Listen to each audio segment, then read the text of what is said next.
let me teach y'all how to crochet my Scott beanie. This beanie has absolutely no extra fabric at the top, so then when you wear it, it looks like this. For this project, you can use anywhere between a weight 3 to a weight 5 yarn without having to change the pattern. For today's beanie, I am going to be using a weight 4 cotton and a 4mm crochet hook. And if you did need a more in-depth tutorial, I did just post one on my YouTube. We are going to start by crocheting a loose chain that can reach from the crown of our head to our top lip. And here is what my chain is looking like. And skipping our first chain, we are going to be working half double crochets until we reach our final 8 stitches. Alright, and here is what that looks like. For the final 8 stitches, we are going to be working 4 single crochets and then 4 slip stitches. And then we're going to always chain 1 at the end of our row. And this is what our first row looks like.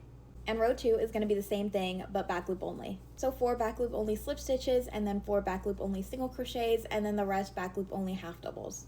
And this is what row 2 is looking like. Now we're going to start our 4 row repeat. So for row 1, we're going to work back loop only half doubles until we get to our final 8 stitches. And once we hit our final 8, we're going to work 4 back loop only singles. And this is how we should be looking after our row 1 repeat. For row 2, we're going to work the same thing back, 4 back loop only singles followed by back loop only half doubles. And here is what our row 2 repeat should look like. Now for row 3, we're going to do the same thing as row 1, back loop only half doubles followed by back loop only singles. And once we finish those back loop only singles, we're going to work back loop only slip stitches and do these slip stitches down here. And then here is what row 3 looks like finished.